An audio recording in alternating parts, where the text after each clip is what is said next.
Tēnā koutou katoa, and welcome to the first Audience Atlas online Q&A on insights into audiences in Aotearoa.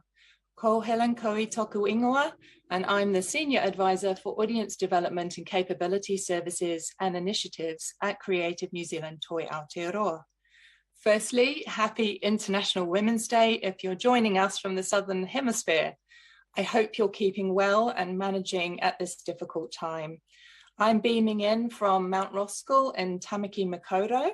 I'm wearing a black dress with yellow leaves.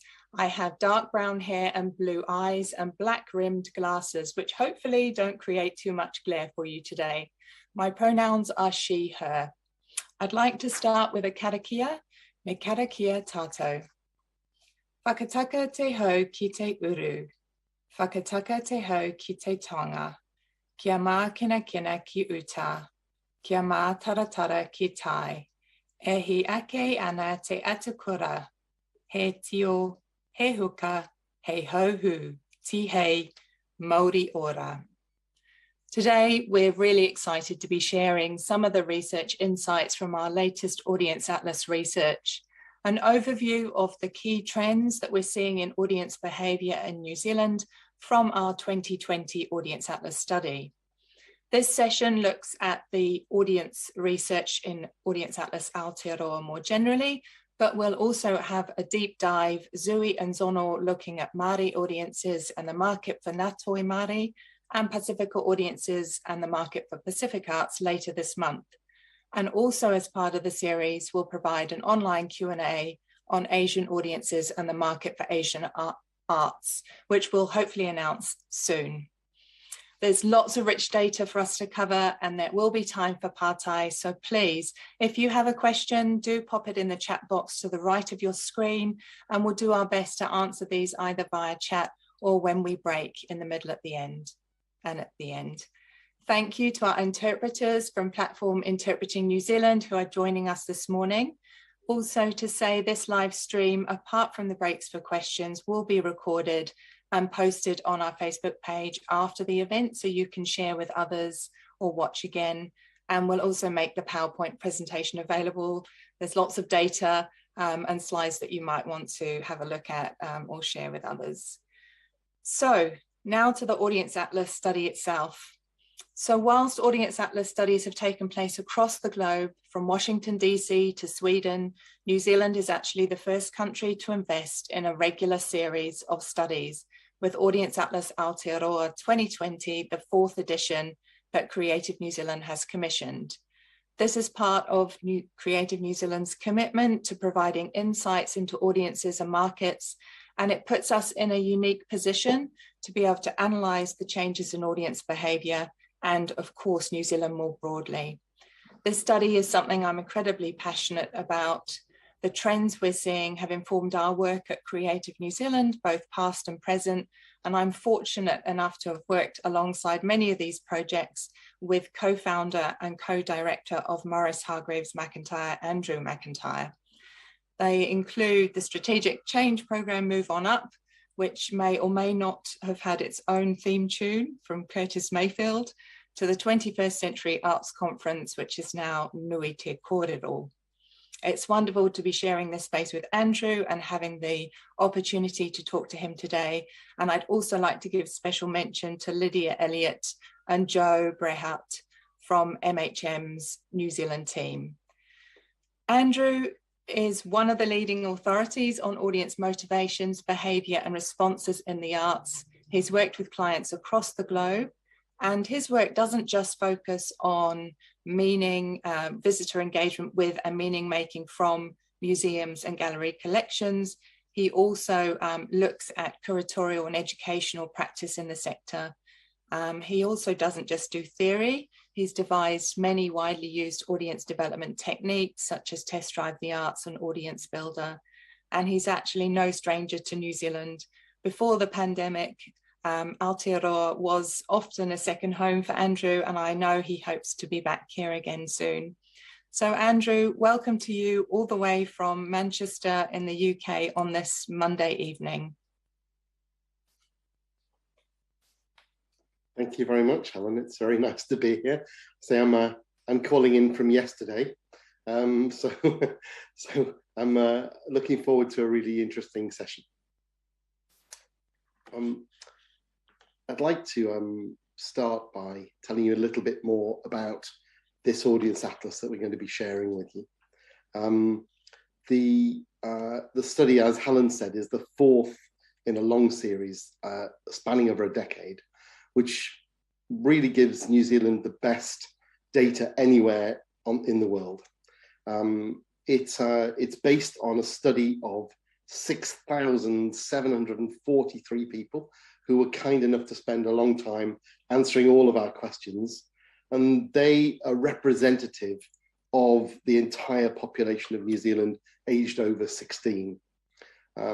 We asked about a wide range of cultural activity, and by culture we have a very broad definition. So that could be anything from your typical art exhibitions and opera and that kind of end of things, but it could also include just going to a music gig or attending a movie. We wanted to understand people's cultural activity and cultural engagement. We asked them not only about what they are currently doing, but we also asked them about what they might also do in the future. So on that basis, we calculate that 96% of New Zealand's population are culturally active, by which we mean they've attended something in the past 3 years, something on that wide list of cultural activity I mentioned. You can see from this little map here that compares well, in fact, better than any of the other studies we've done anywhere across the globe. It doesn't just measure what people have done in the past 3 years, however. It also does look at what people have done in the past. So we asked people about their history of attendance at all of those things. So we can see the people we've had but have slipped through our fingers or have fallen off and not come back. But it also asks people about their future potential interest in doing any of those things. So we can also understand who out there might yet still come but hasn't yet tried it. So as I said, it goes across 12 different art forms. So everything from film, museums, visual art, festivals, music, theatre, craft, dance, big long list. As well as that, it looks at audiences in some detail. So as well as just asking the usual questions about age and location, which we of course do all of that, we also look at, they're the usual demographics, we would say. We also use a thing called psychographics. Psychographics is understanding the audience by their deep-seated values, motivations, and attitudes. And for that, we use a system called culture segments, which has been around for a long time in New Zealand and has been well used. So culture segments is a way of understanding the audience based on their very deep-seated values and motivations, and it divides people in, or allocates people to one of 8 segments. These segments are not, we're not suggesting there's only 8 types of people in the world, but we're saying that these are 8 clusters of people who share enough motivation, similar motivations, to make it worthwhile seeing them as a group, and they're different enough to each other to make them worthwhile being in the group. So I'll very quickly run through what those 8 segments are. Some of you may already be familiar with those segments. I will say that at the top of the screen here, there is a little invitation to segment yourself if you haven't already done so. So this is at the top of the screen, it says mhminsight.com/segment me. And it honestly takes about a minute. So I think you could probably all multitask. So while I'm talking and showing you these slides, if you've got a device open, you can have a little go at segmenting yourself in 60 seconds. Those of you who've done it before may recognize yourself as I go through. So the first of the 8 segments is called Essence. They're called Essence because culture is literally essential to their life. It's like oxygen to them. Culture isn't something they do, it's who they are. They can't actually imagine their life without culture. It's a way of understanding the world and relating to the world. It's also a way of expressing themselves. Essence, therefore, look a bit like our perfect audience, don't they? They are knowledgeable, they are confident, they are committed, they're experienced, they're avid. I would say that they're also hugely inner-directed and independently minded, to the point where we think that they may actually enjoy zigging when the market's zagging. So they quite enjoy liking things that no one else likes, and they might quite enjoy not liking things that everyone else likes. So they are quite independently minded. They are therefore a very important audience for us. Well, we'll say that they are high maintenance, but they're also very high value to us. And that's about 10% of the New Zealand audience, the New Zealand market. And I would say that their thing is they want to go to the arts event that transports them somewhere else, that transforms them, that gives them some kind of peak experience. And they travel to the next one in the hope that it will do that. The second segment here is called expression. That's 20% of the audience, so double the size. And expression of people. They are community-minded and communally minded. They are hardwired to support arts and cultural organizations. They think that arts organizations are what makes society civilized. They are the most likely to join. If we offer membership, they're most likely to donate, and they're the most likely to volunteer. They're called expression because arts and culture is a way that they express themselves, and they also quite like to have a go. They also like to see other people having a go, so they are very appreciative of everyone's cultural and creative and expression efforts, whether amateur or professional. I think that they also believe that organizations, cultural organizations, bring people together across communities, and that is hugely valued. And so they are enormously supportive of cultural organizations that play that role in society. They are also the most likely to tell other people, or in fact to bring other people with them to cultural events. We often see in things like theatre, if someone was booked more than 2 tickets, we are going to give a good prediction that they're probably in the expression segment, because they're very good at gathering people in and bringing them along with them. The third segment I'm going to show you is the stimulation segment. I should do full disclosure because I am in this segment. It is obviously the best one. It's 12% of the New Zealand population. And what can I say about stimulation that will make me sound really clever? I'm going to say that stimulation love big ideas. They like culture and art to be about something.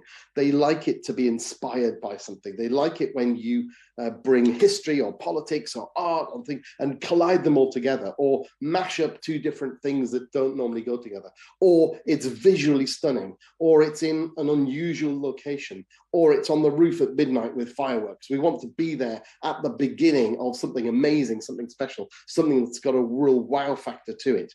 And we also want to be the first to know. We'd like you to leak your plans to us, and we'd like to be the ones to tell everyone else, because we want to, I know this sounds quite shallow, but we quite like being seen to be in the know.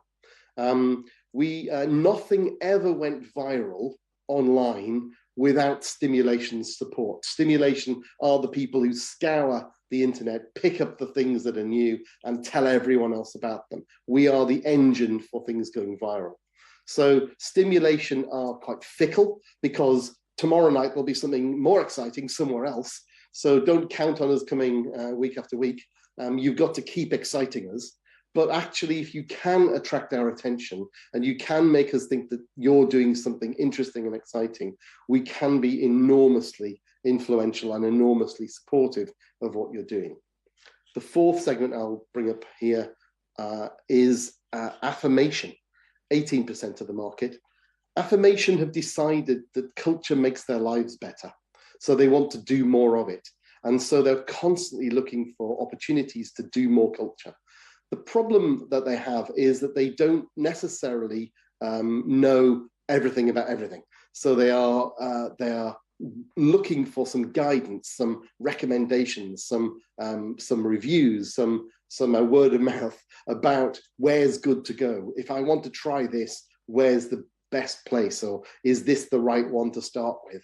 And they are constantly looking for new possibilities, but they want a degree of guarantee, a degree of recommendation. So if they once they feel confident that yours is the right one to go to, they will definitely come, and they'll, if they like it, they will be loyal, they'll keep coming back. So helping affirmation to choose you is a really, really important challenge. Affirmation are constantly putting organizations and events onto their long list, but those things don't make their short list because there's not enough endorsement in the world. So underneath here now we have enrichment. Enrichment are quite, although these are not demographic segments, you'll find every age group, you'll find families, you'll find in every segment. I will say that enrichment does track a little bit older. They are quite traditional. They are quite nostalgic. There are fewer of them in the New Zealand market than you find, for example, in the UK market. We have a lot more 12th century castles. But having said all of that, I will say that my son is actually in this segment, you know, and he likes history and he likes those things. This is a segment that doesn't particularly have an interest for anything that's new because it's new. They like things that have stood the test of time. They like the narrative story that connects the past to the present. So they like to know where things have come from. They like to know the kind of origin of things, and they like things that have been acclaimed. So we had a joke when we did a UK one where we said that Shakespeare's good, but Royal Shakespeare is better. So it's kind of the more endorsement, the more track record it has, the better.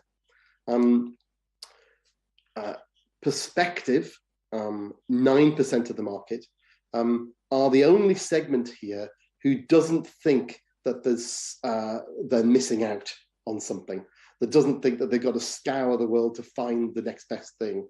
They kind of think they've already found it. They quite like things that are solitary, so they like gardening and they like walking in nature and they like reading, because these are all affective things that they can lose themselves in a bubble. If they do venture out of the house and they visit a cultural venue, they're looking to really deepen their engagement in something that they're already interested in. So they tend to have some kind of hobby level interest in something, whether that's art or history or music or something, and they want to go as deep as they can. So they are kind of looking to pursue a kind of hobby interest is what I can say. Sixth up here are release, 12%. They're really just time poor. Release will nearly all tell you that they used to identify with one of the other segments, but life has got in the way. They've got busy jobs, they've got children, they've got, you know, mortgages to pay, and they're wondering, you know, they would love to do cultural activity, but when are they ever going to find the time? And if they do occasionally have the time, they don't have to visit, they don't have the time to find things out. So they tend to stick to things that are on the radar that other people are talking about that are very obvious. But they're, again, a bit like affirmation, they need quite a lot of endorsement, quite a lot of recommendation. There is some suggestion that this may be affected by life stage. We've got evidence of, my wife, for example, was very much in this segment for 20 years. And then when our children left home, she became affirmation. So it's kind of interesting that that we don't think people ping around in these segments a lot, that we think that they're slow moving, but actually big life changes can actually allow you to change, particularly where release is involved. Then finally, I'm going to show you the entertainment segment, the final 9%. They're really just looking for a good time. They're looking for fun.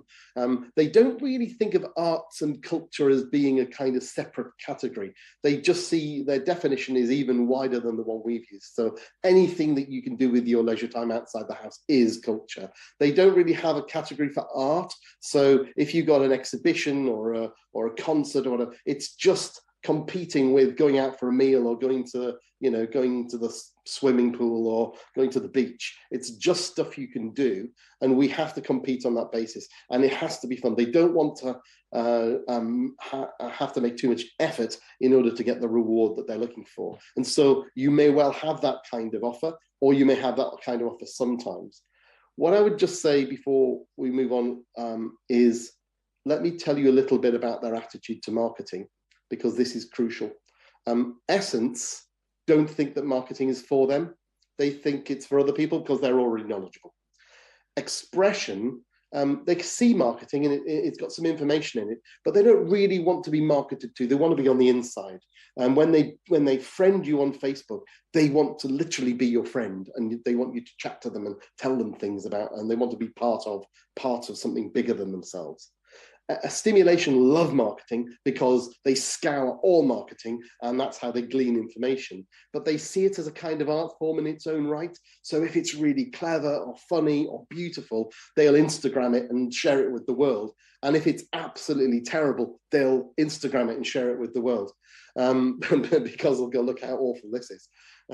So they kind of are looking for it as design. Affirmation are wary of marketing because everything says it's the best thing and they can't all be true. So they're really looking for independent verification. That doesn't mean that your marketing couldn't quote independent people saying your thing's good, and they might believe that, but they're a little bit wary. Enrichment think that marketing is what's wrong with the world. They think it's a kind of an American import, and can't we just go back to when we just had information and we could make up our own mind? Perspective and not looking for your marketing, so probably don't find it. You've got to go and find them, probably through some kind of interest group or channel. Release are too busy to see your marketing, so they only see things that are hugely prominent. And entertainment, dismiss your marketing unless it looks a bit like Disney, unless it looks high budget and high gloss and high value.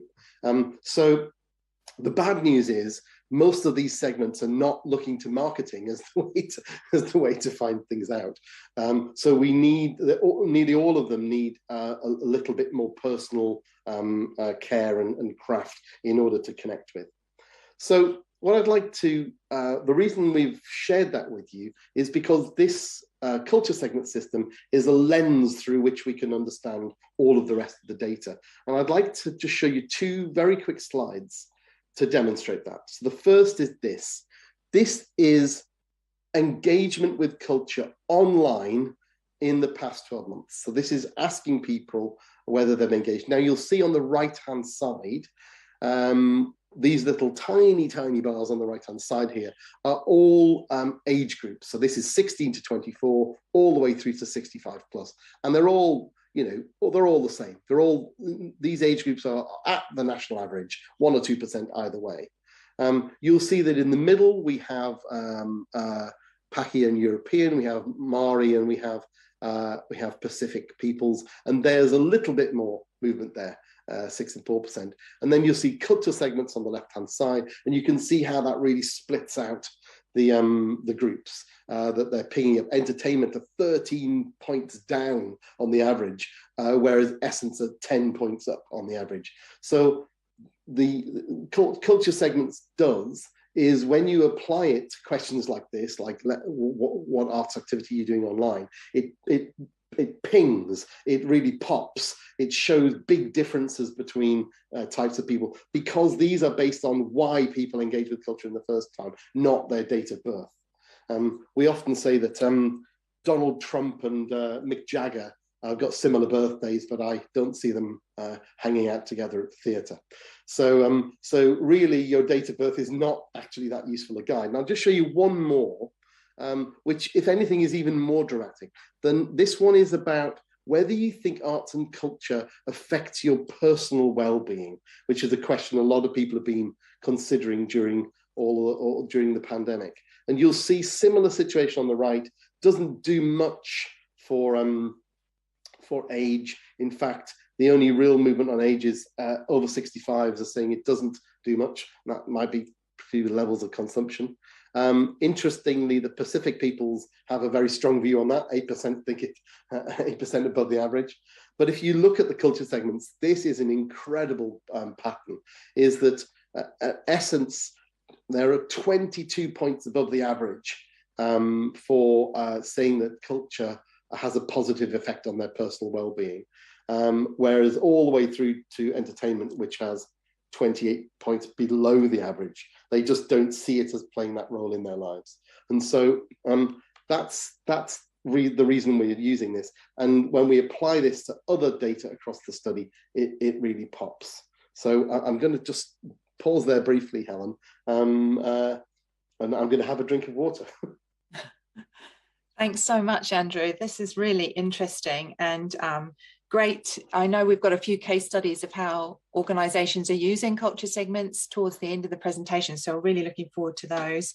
I also see that some of the people joining us today have started segmenting themselves, so great to see lots of people commenting.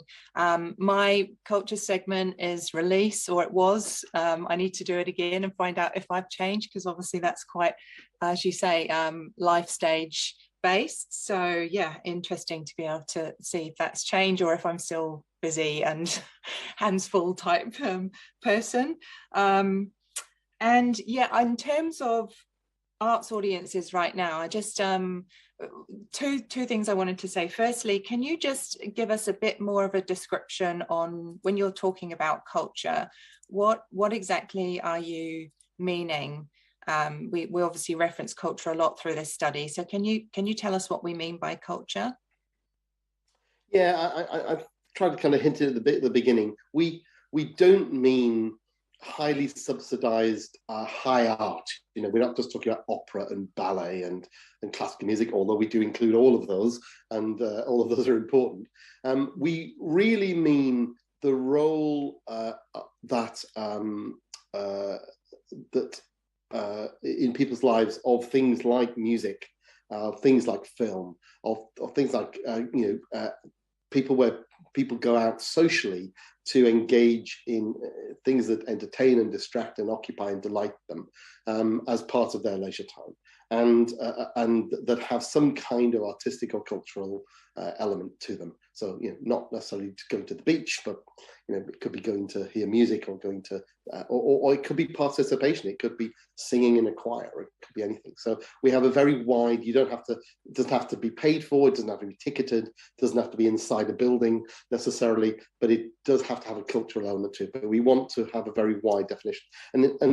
And we've also included festivals explicitly in this study.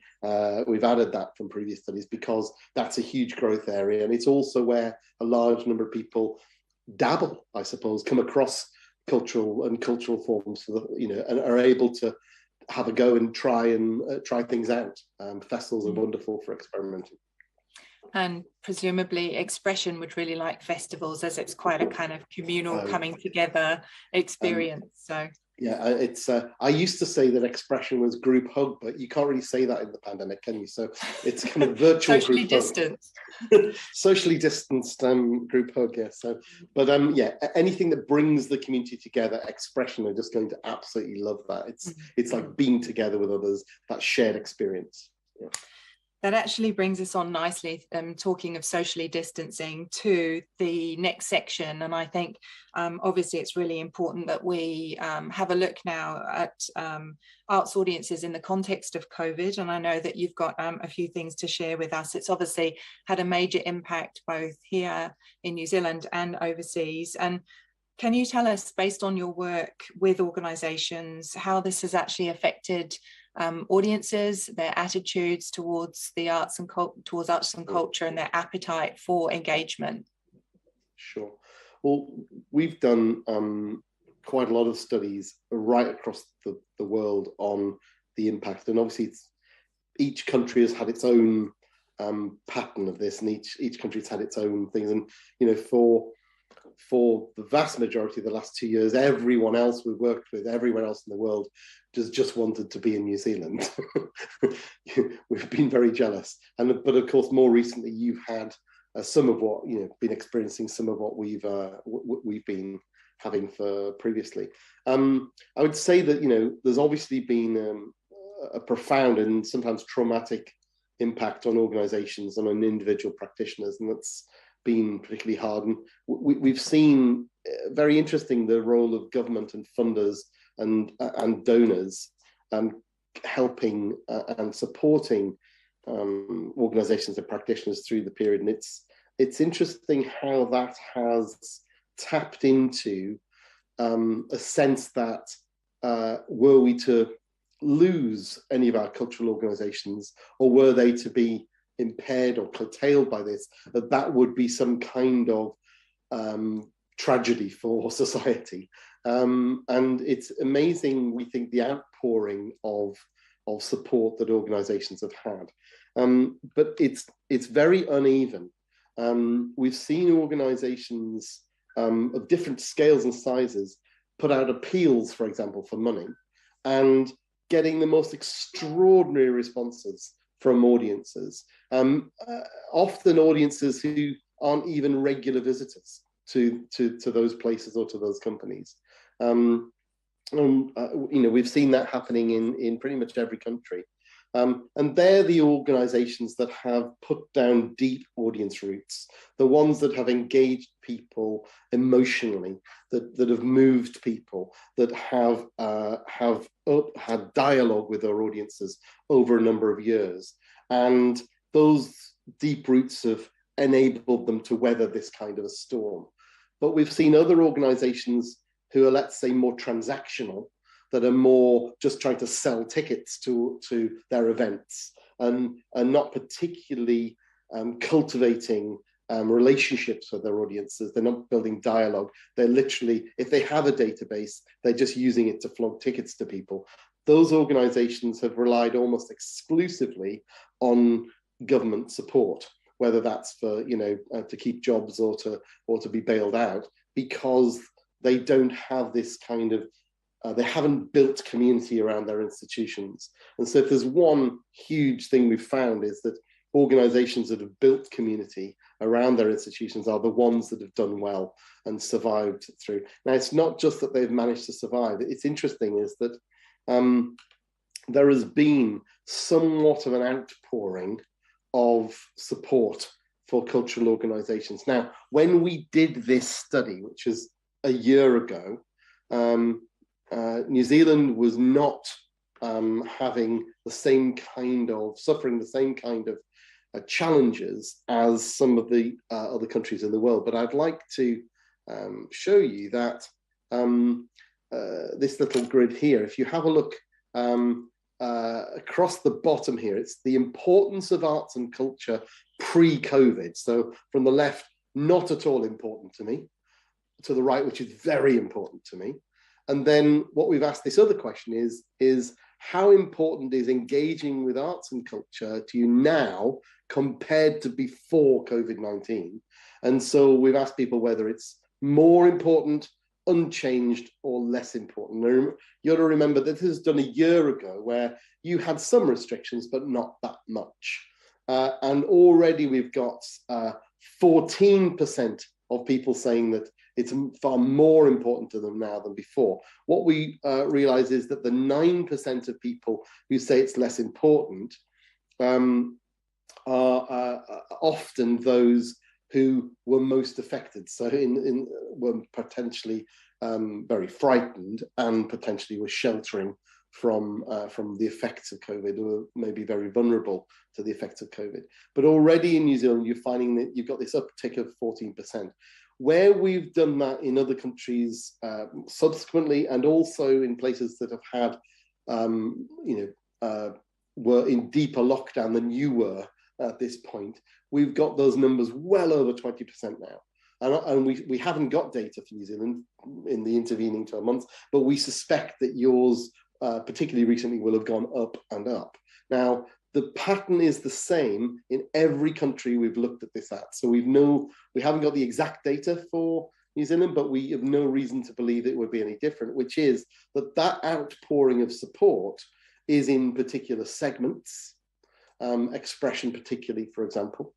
But although we are majoring on the culture segments, we are still got an eye on age and demographics. We will say that the amazing news is that the uptick of support for cultural organisations is highest amongst young attenders.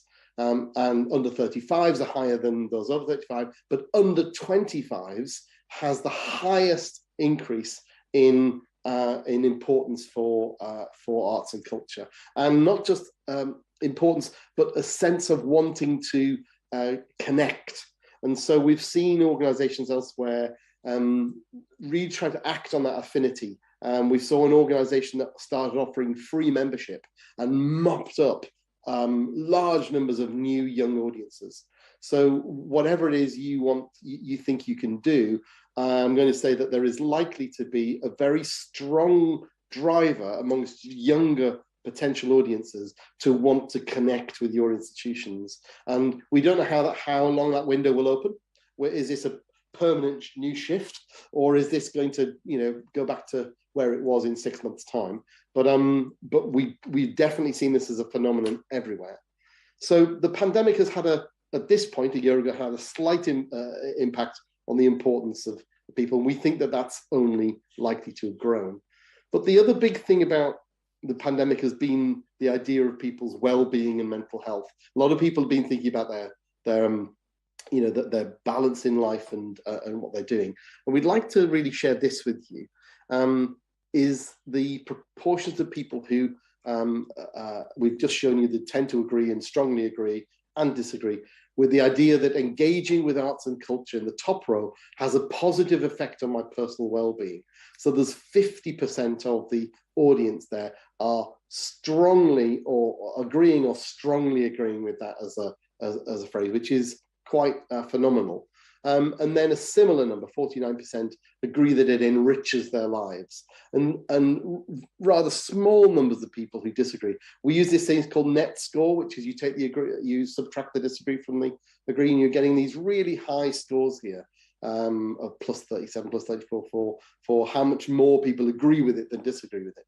So the idea that arts and culture has a positive effect on your well-being and enriches your life is now mainstream in society. This is like most people are, a large number of people agreeing with that. And the gap, by the way, the other third of people are just saying, I'm not sure, I don't know. So this is a mainstream idea. But whilst we can be pleased with that, we shouldn't get too far ahead of ourselves, because if we remember from the previous slide, I did this thing about how important things were to you. Well, what I'm going to do is show you now the same data, but by level of importance. So in the top group here, the 42% of the population that say that arts and culture are important to them, the number of people who agree or strongly agree with it enriching their life is enormous. It's 73%. 3/4 of those people think that it does. In the middle, the people think it's moderately important to them. That drops to 43%, which is just a little bit off the average. And then at the bottom, the 26% of people who don't place that much of a high importance on art will find that we're down here to 22%. And in fact, for the first time, there are more people there disagree with that statement that it enriches their life than agree with it. So whilst these are encouraging figures and they're widespread, we shouldn't lose sight of the fact that 1/4 of the New Zealand, not just the population, but of the market for people who are culturally active, actually more of them disagree with the idea that it enriches their life. So for them, it is they're not placing that much importance on it. So we still have some work to do. I think I'd like to dig into that a little bit more with you. The idea that should we just focus on the people who we've already got, people who already love arts and culture, who already think it's really important to their life, who already recognize all of the benefits? Or should we be looking a little bit more closely at how we widen the scope of that to the people who, to get more people to realize those benefits? So I'd like to do that by showing you this, which is looking at the broad motivations people have for engaging. And we give people this great big list. So social are things like to spend quality time with friends and family, to visit, some of the most famous places and so on. Intellectual is things like to learn more about the world, to introduce my children to, history, art, science, music, whatever, those kinds of things. Emotional is about feelings of identity, of empathy, or to be moved, to see things that are beautiful or awe-inspiring, those kinds of things. And I should say, spiritual is actually awe-inspiring. Spiritual is escape. It's recharging your batteries. It's kind of, almost like losing yourself in it. And so you can see that if we ask people for all of their motives, you get this great big spread. But not to put too fine a point in it, there is often a real snobbery about these things, is that we tend to value, the spiritual kind of moving, or how emotionally powerful it was, how intellectually, interesting it was. And we tend to, there's a certain amount of disdain for social motivations for attending. It's seen as being, well, that's fine, but it's not really engaging as deeply as they might engage. And so it's seen to be a kind of lesser form of engagement. But what's quite interesting is if you ask people, okay, you've been able to take as much as you like there. Can I ask you, what is your main motivation for attending? If you had to pick one of these four, what would you pick? And this is the result for the New Zealand market. It's the fact that 42% of all visitors, people who attend, the people in the market for culture in New Zealand, 42% of them have social as their main motivation. That's the main reason they go. That's not to say that when they're there, they don't get outcomes that are intellectual. They don't learn things and engage in that way. It doesn't mean that they're not moved by things, because they are. And it doesn't mean that they don't get those kind of escapist or deeper kind of spiritual meanings, because they do. But it means that the principal motive for going is social. And I think sometimes we can forget that people are, their default purpose is to have that social experience. And so the wraparound experience, sometimes people are calling this the visitor journey, I think is the posh way of saying it. But the entire experience of engaging with culture, whether that's online or in real life, is the social aspects of that, about who you meet, how the conversations you have, but also just the kind of basic needs, the eating, the drinking, the places to relax, the places to extend the visit, to arrive early, to stay later. All of those things, and to feel connected, to feel part of it, to feel welcome, to feel that you are part of a community. All of those things enhance the social. And the lesson from this data here is that we ignore that at our peril. And the organizations that are good at creating community, creating a sense of shared experience, of meeting people's other needs, extending the experience beyond the performance or the experience itself, or the exhibition, or whatever it is, and are able to provide a more social experience, are the ones that are building community around their organizations, are the ones that are commanding support from those organizations, and are the ones that are successful. So there's a real imperative here for us to not lose sight of that social experience. And coming out of pandemic, people are craving those shared experiences. They want to meet back up with people. They want to get out there again and have those experiences with people. And so we need to not just provide those things at our, wherever we are providing this culture. We need to tell people in our communications that that's what we're doing, that's what we're offering, because that's very, very potent.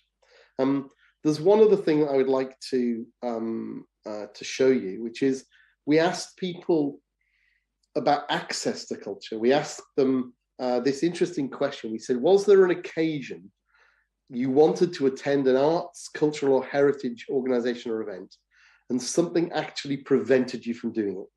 So I would have loved to have gone to that, but something stopped me. And this is what people told us. We got more than a third of the New Zealand population were prevented from attending something they would love to have seen. And that requires us to dig in a little bit deeper. And the number one reason that people gave was price. That they had their heart set on doing something, but were put off by the price. And there's COVID restrictions are popping up there at 25%, and access to it, geographically is at 19, and other transport, travel, parking, and you can see as it goes down. But the big headline here is 36% of people were priced out of doing something that they really wanted to do, an arts and cultural event or activity that they really wanted to do. And so I suppose the lesson there is we really need to look at our pricing models. There's a huge amount, particularly in ticketed performing arts, there's a huge amount of effort has gone into the idea of dynamic pricing and changing price, whatever. Very little activity has gone into access pricing. It doesn't mean that you have to reduce the price of every ticket you're offering. It just means that we have to find more ways to get these people who would love to experience what we do, find a way, a model, an occasion for them to actually access it. And so I'm going to leave you, I'm going to stop there again, because I think that's quite a bit to take in. But there you go, I'm going to have another drink. Thanks, Andrew. That's good for you to have a break, because I know it's a lot to get through. And yeah, I hope you're enjoying that water. I wondered, when you have drawn breath, I'd love to hear the example you talked about the other day, which was around encouraging people to stay behind in terms of a social experience. And I think it was maybe a New Zealand, no, it was a trio, or it was I think a classical music. It was actually a chamber orchestra. Chamber music, yeah. A small chamber music orchestra. And what they realized was that not that many people, they were putting on a pre-concert talk that kind of tried to make the music more accessible, that explained what they're doing. They were playing little bits of it and saying, listen out for this melody or listen out for this bit. And it was amazing. It was very, very accessible. It wasn't for experts. It was really demystifying. And they got very frustrated that they were putting these events on and putting a lot of effort into them. But, 11 people were turning up. And they did something extremely simple, which is that when people bought tickets and they got their tickets for the actual performance, they just printed them a second ticket, which was a ticket for the pre-concert talk at 6:30. And because people actually had a ticket, hundreds of people turned up because they had a ticket in their hand. It wasn't something that they had to kind of navigate themselves. And they had to literally move the talk into the main auditorium because half the audience were rocking up to hear the pre-performance talk. And they were really excited about that as a kind of extension of the experience of the evening. And then they were in the bar, I suppose, backslapping slightly. Ha, what a brilliant thing we've done tonight.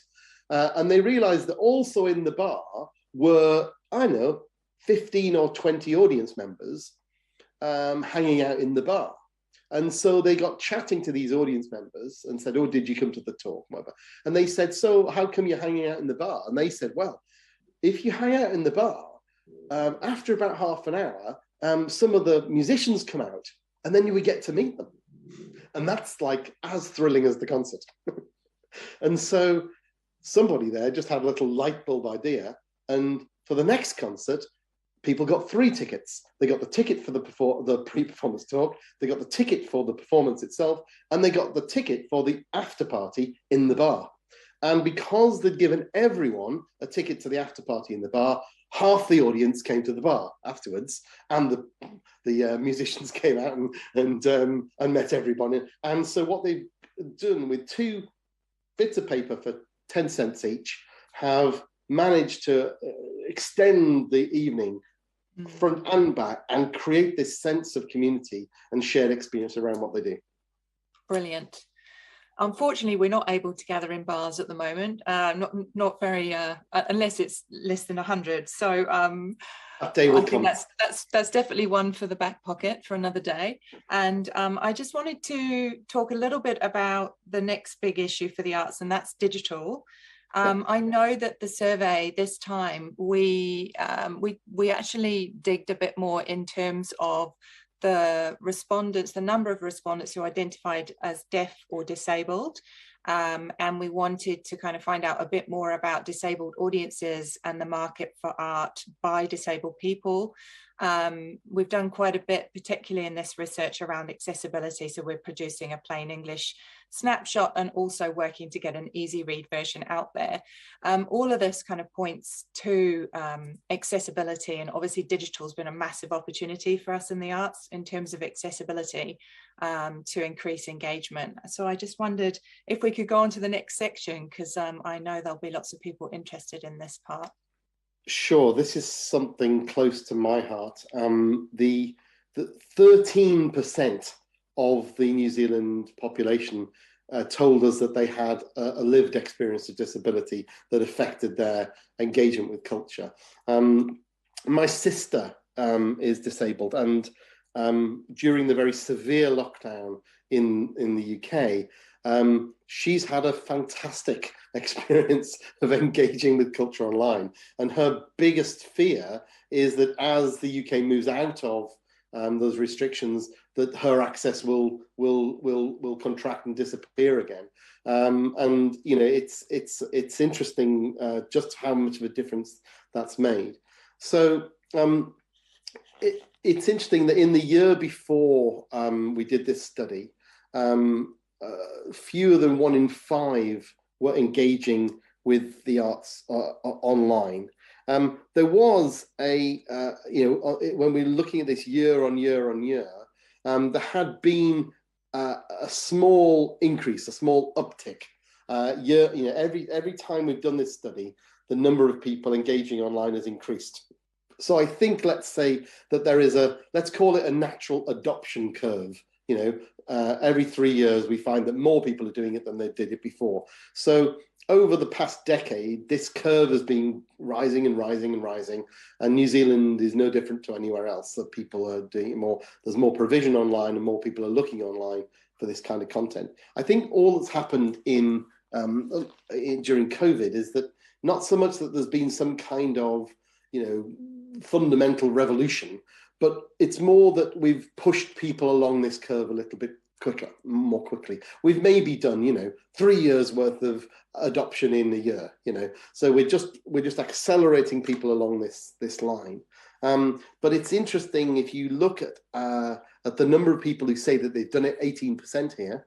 It's just under 700,000 New Zealanders.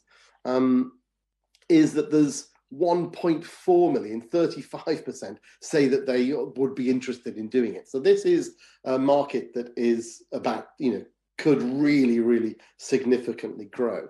But if I push that out slightly to paid activity, what you'll find is that half of the population say that they're resistant to paying anything online for any kind of content. So they're in the market for the free stuff. There's 11% that are not sure yet, but there's, getting on for 4 in 10 New Zealanders would pay for access.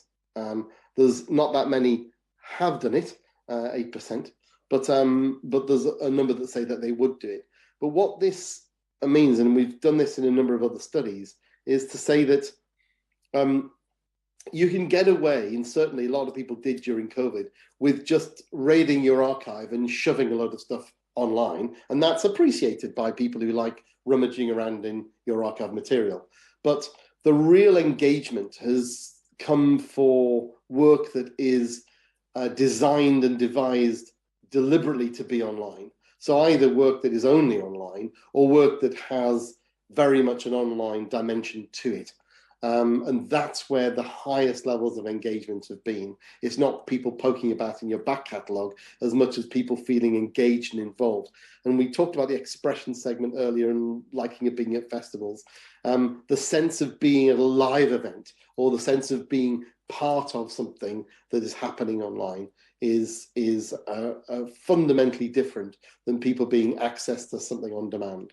So this is a market that's yet to become dominant, but it's a market that has huge potential.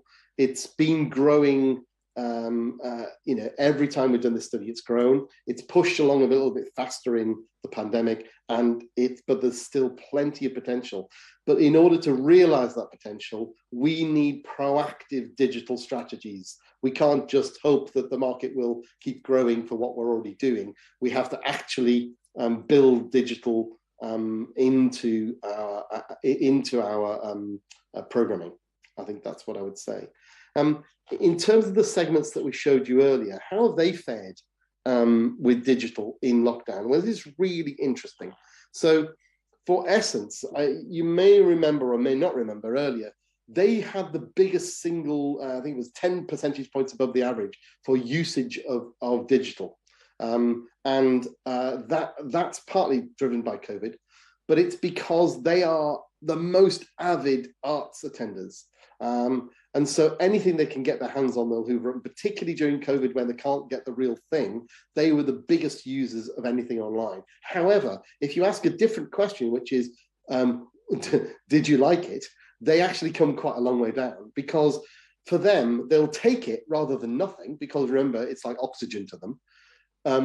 But it's like having the mask on in the when the airplane's going down. They'll take it rather than not have it, but it's not like real air. So so nothing for them will compare to the real thing. And so Essence will do it. It'll only ever be an augmentation. It'll only ever be a background interview or something like that. Expression don't just want to see stuff, they want to be part of something. So they want to feel part of a community. They would like to interact online. Affirmation, love it because it's a way of screening a lot of art before you have, and culture before you have to commit. So it's like try before you buy. And I really think with affirmation, this idea of giving people enough of the flavor of what it is to make an informed decision as to whether to come is the ultimate form of assurance and recommendation, because I've actually seen it and I think I would like it.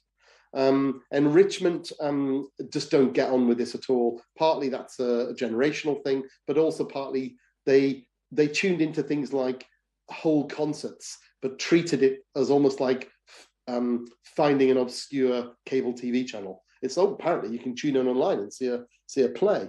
So it was very much about sort as a broadcast. Stimulation, I've loved everything online because they've scoured everything and found loads of new sources. Release, time poor, consuming at more convenient times, so it's actually quite good for them in the same way as affirmation. Perspective are loving your back catalogue. They're able to lose themselves down some wormhole of your previous output, and that's what they want to dig into. And entertainment will only see things that have gone viral or are funny or have got a big name in it or whatever. So that's kind of how it's worked.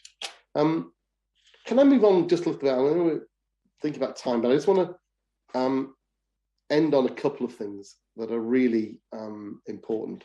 So one is about membership. Over the course of doing this over a decade, the active member subscriber friend groups in New Zealand have gone down and down and down and down and down, which is really worrying.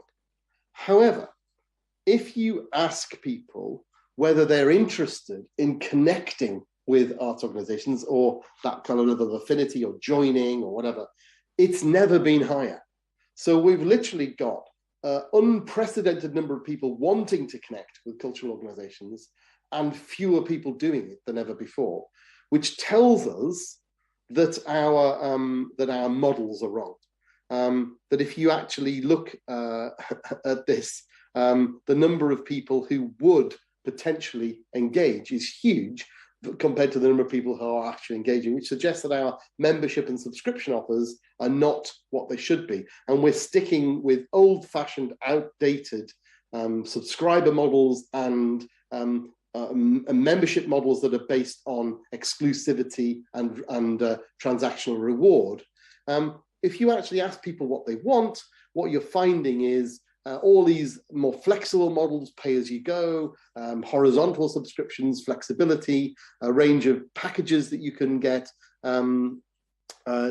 different kinds of options, online only options, all of these things are really high.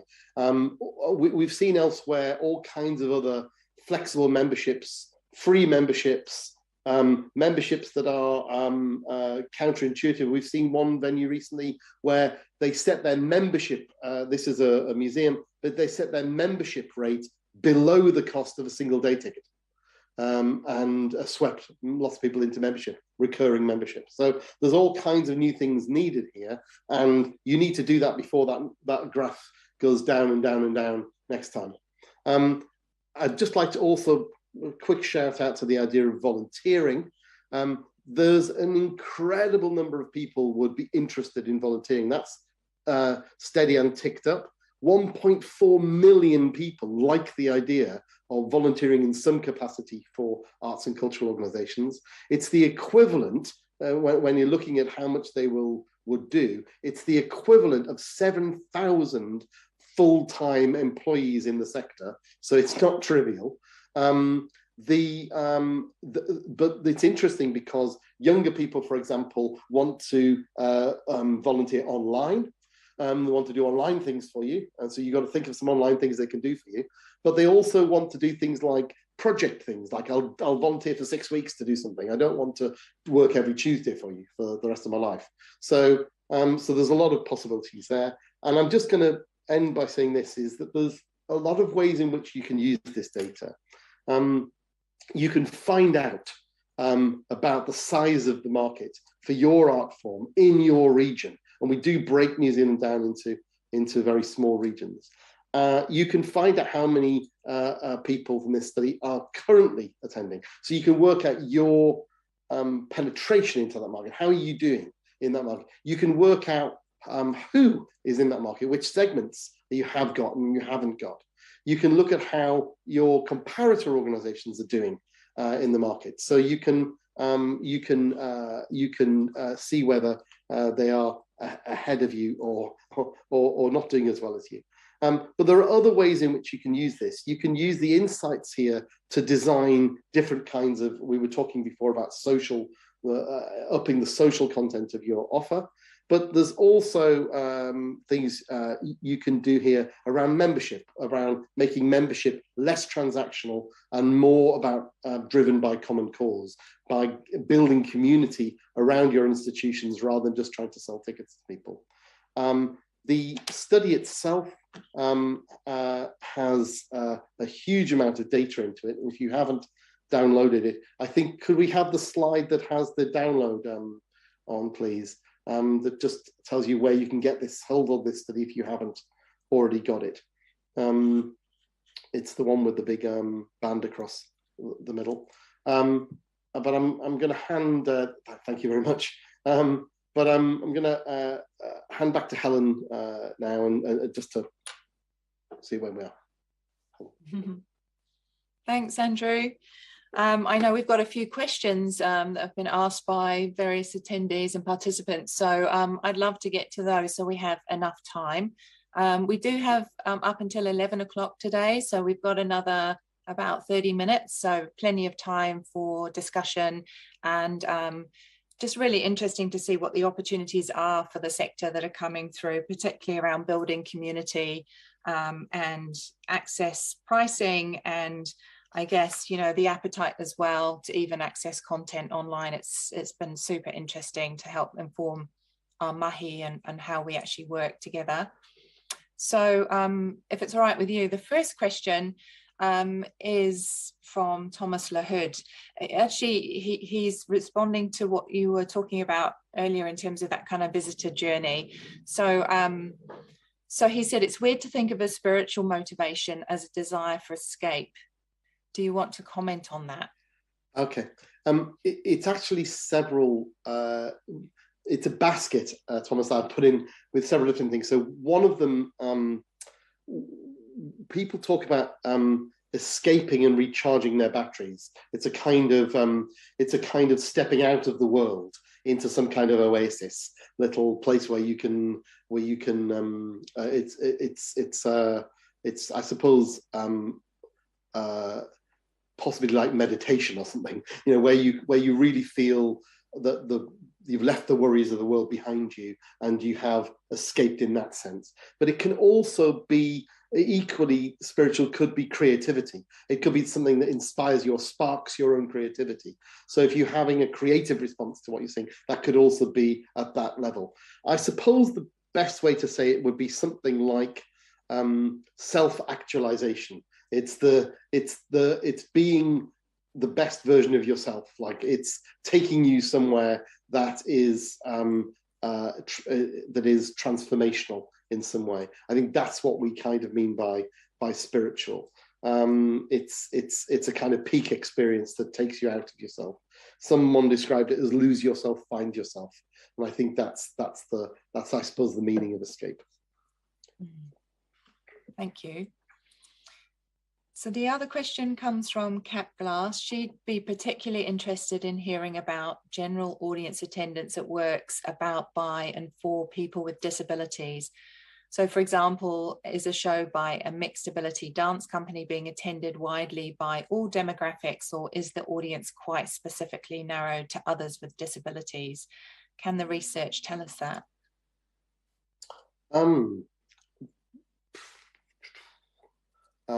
I'm trying to remember which companies we listed, Helen. You might have to help me out here. If we have listed companies that are making that work, we would be able to tell you who's heard of them, who's been to them, whatever. Absolutely, we would. Yeah. So I think in the study we listed out a whole laundry list of companies and places and venues, and asked people whether they'd ever heard of those places, whether they'd ever been to those places or companies. And obviously, because we'll be able to see who's done that, we'll then be able to look at those by age, we'll be able to look at them by disability, and we'll be able to look at them by culture segments. So absolutely, if we've listed them, we will be able to tell you that. There's bound to be some organisations that we didn't list. There always are, but we have actually listed quite a lot, I think, haven't we, Helen? Hundreds.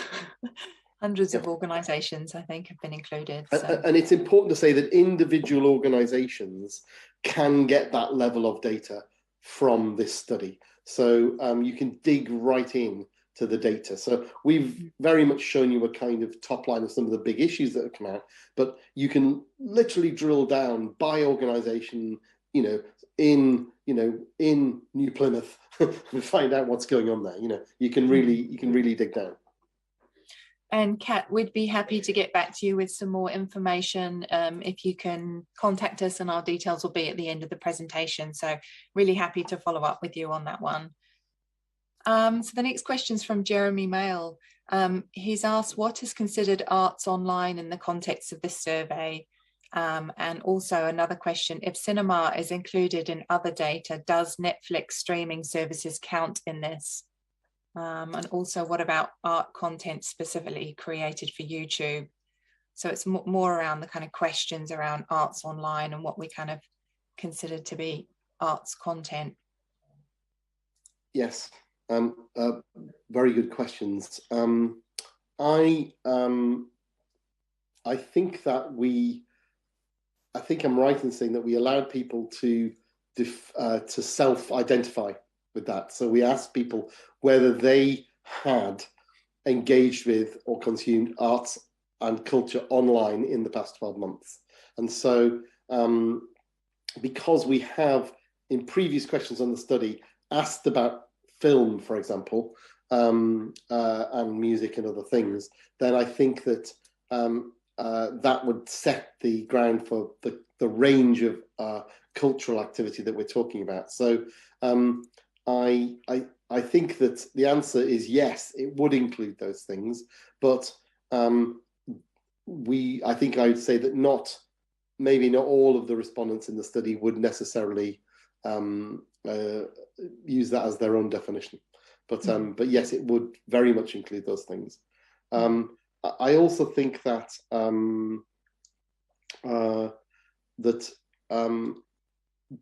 think I've drew out this distinction before about the difference between extant work that is just made available on demand for you to download or to watch on your own on demand, and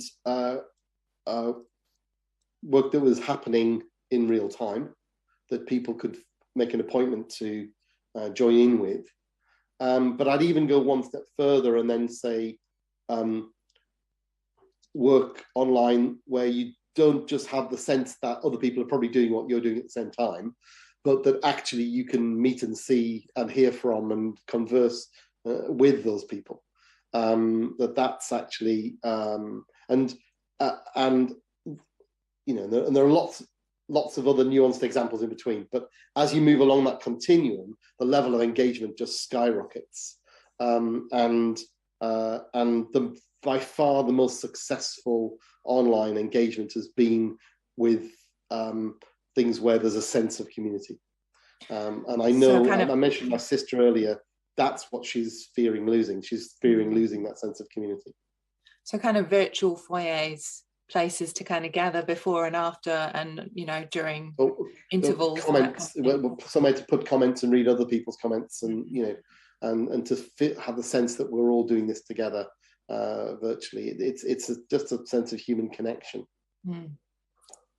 And also, I suppose, you know, you could go even further where I know I've been evaluating a number of poetry and spoken word events recently, and increasingly even the ones that are kind of, if you like, professional events, increasingly have open mic and other kinds of participation blended in.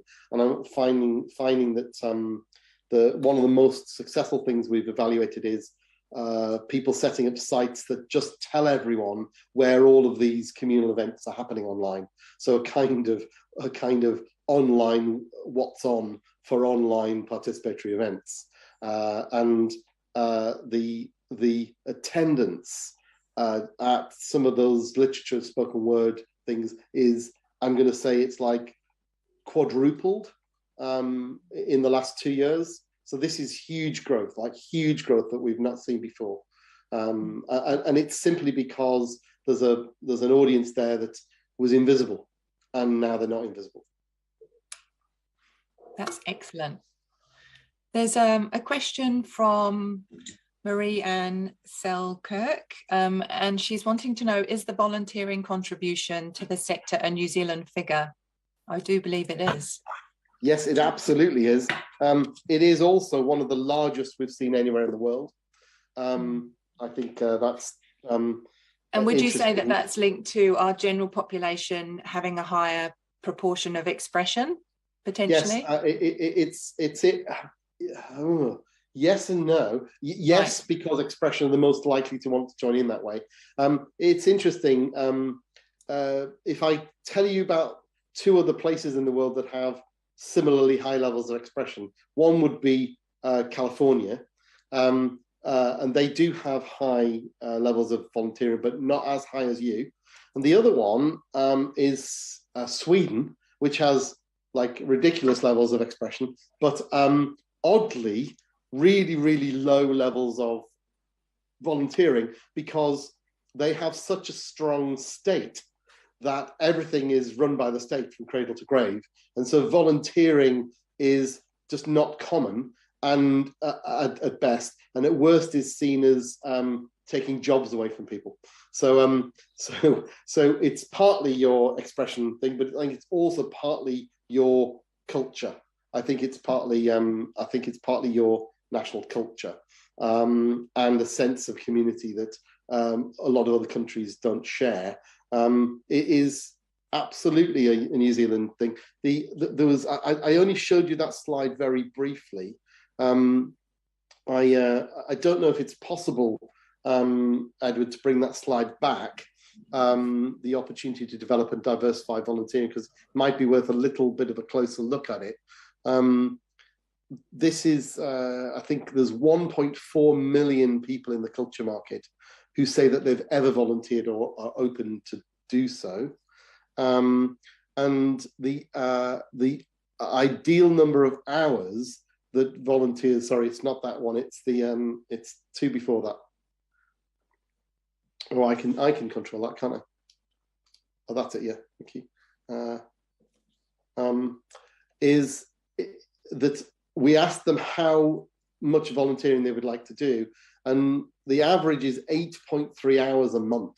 So yeah, it's a couple of hours a week, isn't it? You know, that people are willing to give up. And that might be literally on a weekly basis, or it could be that they would do it in a burst. So we've been looking at things in other studies like micro-volunteering.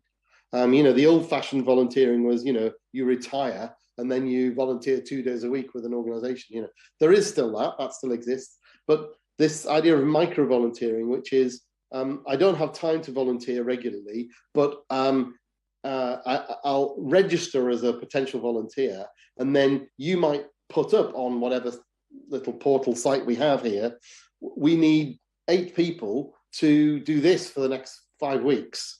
And this is what it'll involve, and these are the skills we're looking for, and this is the level of commitment, and this is, can you do this from home, or can you do it, do you have to come in to somewhere, and does it require physical activity, or is it, you know, is it all something else? And people almost like bid in and say, yeah, count me in, I'd like to volunteer for that one, please.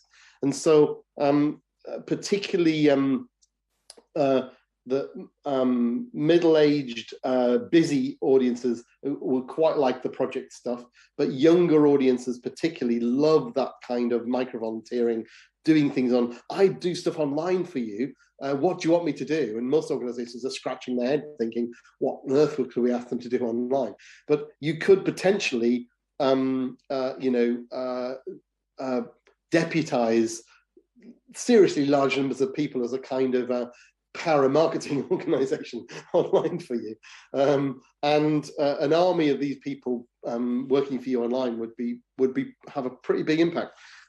So it's there's clearly not all 1.4 million people are going to volunteer, and clearly they're not going to all do 8.3 hours a month, but were they to do so, it would be 1.5 million days a year, which kind of, you know, dwarfs the size of the sector. It's bigger than the sector, is what I'm saying. So even if we tapped 10% of this, we'd be doing pretty well. 20% would be flying. So so have a think, you know, about that idea of volunteering. There's something else as well, which is younger people may not call it volunteering. They might call it getting involved or helping you or doing something else, because they might think of volunteers as being their grandparents' age.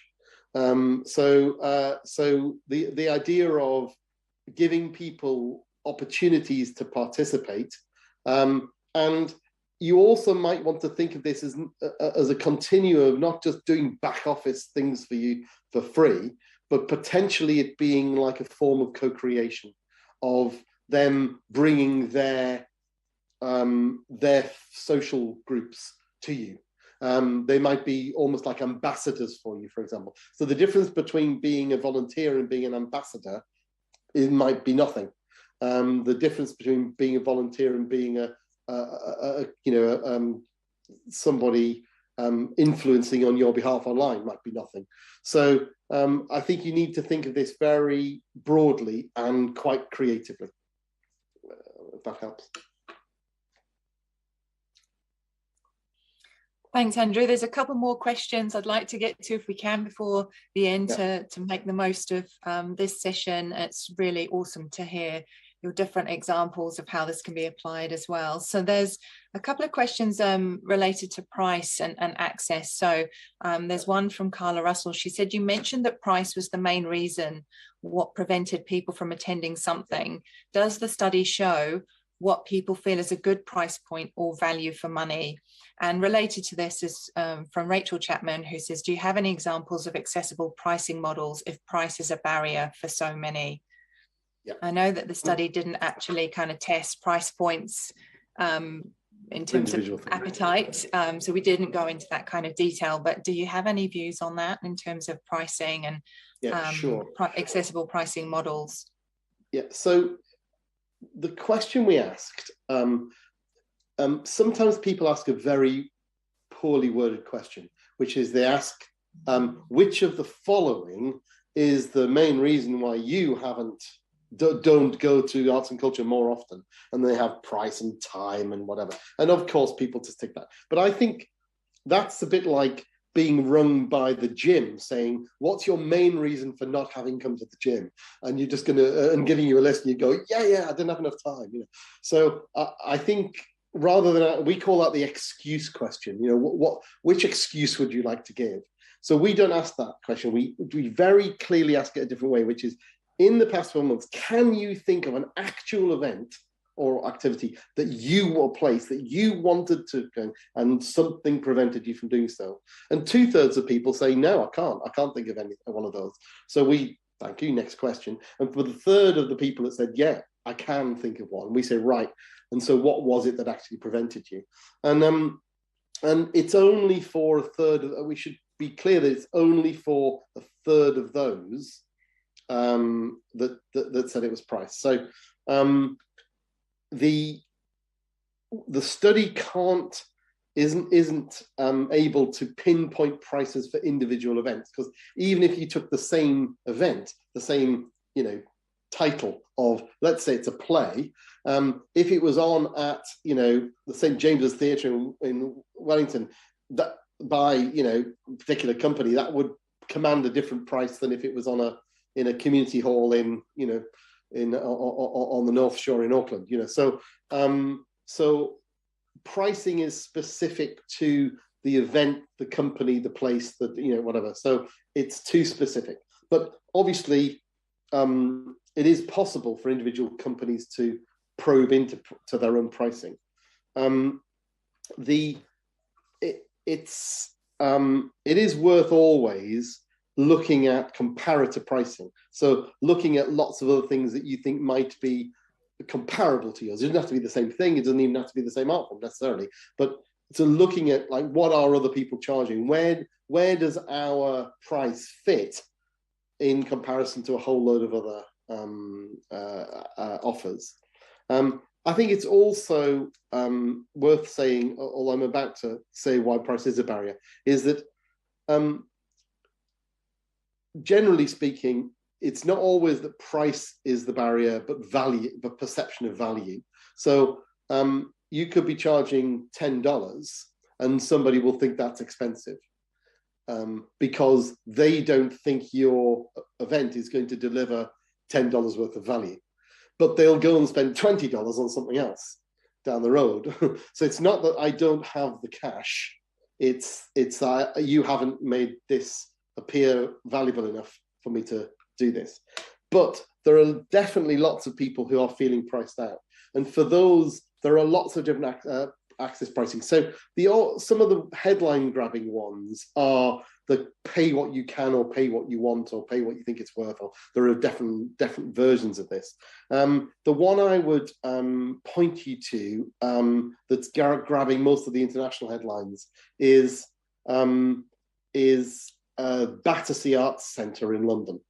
And they're I was just in America where there was a whole lot of people talking about Battersea Arts Centre. So this is kind of going viral. So they instituted an idea of all of their events being pay what you want. And obviously the pandemic has kind of interrupted them somewhat, but their initial experience was that they were actually, if anything, making more money at the box office than they were before they did it. It's eye-catching. The audiences love it, and the people who can afford it are being generous, and the people who can't afford it are grateful. So there are all those kinds of schemes. I know that you have other kind of traditions in New Zealand of those kinds of events, and I think that's very much worth looking at. I've also seen other kinds of pricing, like having a certain number of tickets available at a particular price, and potentially making those available either in a time band, like you can only get them on the day, or making them available only through certain channels, like potentially through community partners or through other kinds of things. So it's not that you have to reduce all the prices to one really low price, it's that you can designate a certain number of tickets and make them available through discrete channels so that they're more likely to reach the people who can't afford it. We're just toying at the moment with another client on pay it forward pricing. So we're asking people, well, in some cases, depending on the ticket price, the ticket price is not that high. We're actually asking people if they would be willing to buy a ticket for someone who can't afford it. And the number of people who are doing that is phenomenal, particularly from the expression segment. But where the ticket price might be quite a big ask, we're saying, would you be willing to give $5 or $10 towards our pay it forward scheme, which is providing tickets for those who can't afford it, or subsidizing tickets for those who can't afford it. So, so we're actually getting it's a form of distribution. We're actually getting those who are more wealthy to cross-subsidize the parts of the audience that can't afford it. And that has two benefits. One is it doesn't cost you anything. And the other one is that the people who've given the extra money have a deep sense of affinity with you, that they've enjoyed giving the money, and they feel really good about giving the money, and that they feel like they've done a good thing. They feel that they're now invested in your organization. It's a form of getting them on the bottom of the donor ladder. And the people who receive that are moved by the fact that you are thinking about their circumstance. So that's just a few. There are plenty of others, but I think pricing needs to be less monolithic, is what I'm saying. I think the New Zealand Festival is one example I can think of recently. They've definitely been trying sort of pay what you want model. So it'll be really interesting to see how that goes. They're very conscious of offering different kind of access points and trialing new ways of pricing their program. I should say, sorry to interrupt you, Helen, but also I just thought of other things.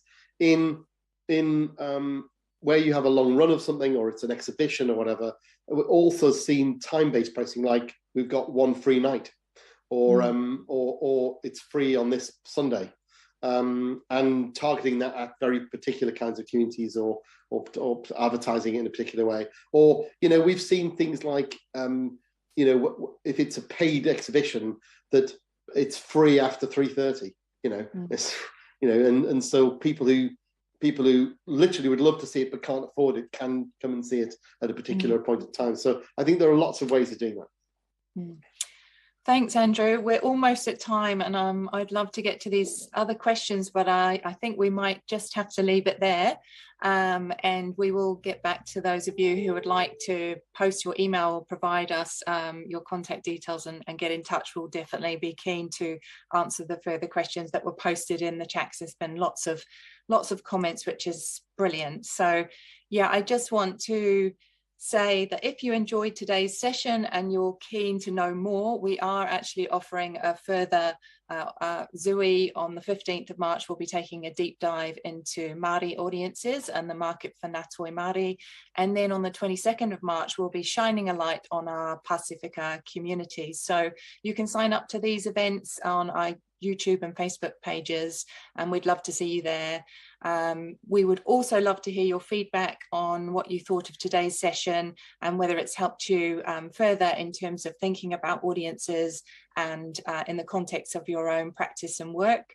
And please take this 5-minute survey. We'll put a link in our chat box now, and it will also be on the event discussion page. So please let us know what you think. It will be really helpful for us not only to contact you if you have further questions, but to help inform how we plan for this research in the future. And hopefully there's also the contact page that Auckland Live can bring up, because that's also got our email addresses on. So that's a contact for myself at Creative New Zealand and Joe at Morris Hargreaves McIntyre.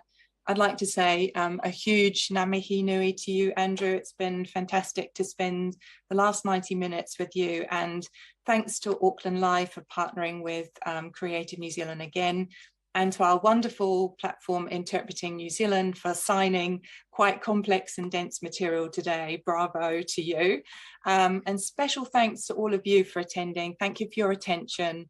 We hope you enjoy the rest of your day. And I would like to close with a karakia. Tu te Māori tū, te Māori oho, te Māori taki, I ahua mai I o mātua te kore, tēnā whakamoa kia tina. Tina, homie, huie, tākie. Kia pai te rā. Thank you again.